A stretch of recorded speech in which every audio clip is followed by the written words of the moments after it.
Hi guys!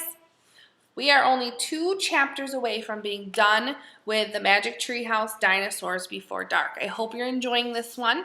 If dinosaurs aren't your thing, hang on because not all the Magic Treehouse books are about dinosaurs. Every single one has a different theme. Okay, so chapter 9. There are 4 questions for chapter 9. Number 1, how would you feel if you had to ride on a pteranodon? Number 2, draw a map to show what the pteranodon flew over. So sort of draw a picture of the scene in the book. Number 3, what did Jack feel like while he was flying on the pteranodon? And number 4, what did Jack and Annie have to do to get back to Frog Creek? Okay, so keep your ear out for those answers while we're reading. Chapter 9, The Amazing Ride. The pteranodon coasted down to the ground. He stared at Jack with his bright, alert eyes. What was Jack supposed to do, climb on? But I'm too heavy, thought Jack. Jack looked at the Tyrannosaurus. It was starting up the hill. Its giant teeth were flashing in the sunlight. Okay, thought Jack. Don't think, just do it. Jack put his book in his pack. Then he climbed onto the pteranodon's back and he held on tightly. The creature moved forward. He spread his wings and lifted off the ground. Jack nearly fell off as they teetered this way and that. The pteranodon steadied himself and rose into the sky. Jack looked down. The Tyrannosaurus was staring up at him and chomping in the air. The pteranodon glided away. He sailed over the hilltop and over the valley. He circled above all the duck-billed dinosaurs and all the nests filled with babies.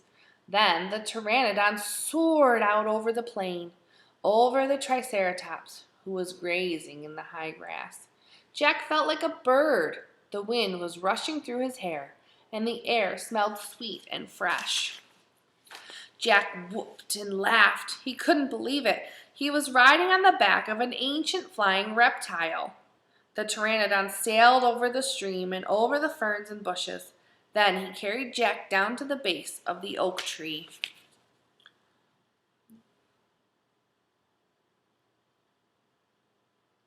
Remember this picture when you're drawing your own little map.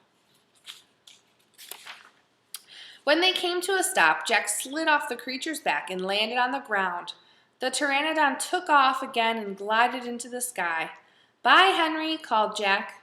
Jack, are you okay? Annie shouted from the treehouse. Jack pushed his glasses into place. He kept staring at the pteranodon. Jack, Annie called. Jack looked up at Annie. He smiled. Thanks for saving my life, he said. That was really fun. Thank Henry, not me, Annie said. Come on, climb up. Jack tried to stand. His legs were wobbly, and he felt a bit dizzy. Hurry, shouted Annie. It's coming. Jack looked around, and the Tyrannosaurus was heading straight toward him. Jack bolted to the ladder and started climbing. Hurry, hurry, screamed Annie. Jack reached the top and scrambled into the treehouse. It's coming toward the tree, Annie cried. The dinosaur slammed against the oak tree, and the tree shook like a leaf in the wind. Jack and Annie tumbled into the books. Make a wish to go home, Annie cried. We need the book, the Pennsylvania book, said Jack. Where is it? They both searched madly around the treehouse. Found it, said Jack. He grabbed the book and flipped through the pages. He found the photograph of the Frog Creek woods. Jack pointed to the picture in the book. I wish we could go home, he shouted. The book began to blow. Jack closed his eyes. He held on tightly to Annie. The treehouse started to spin. It spun faster and faster, and everything was still, absolutely still. Okay, we'll find out in the last chapter whether they made it back to Frog Creek or not.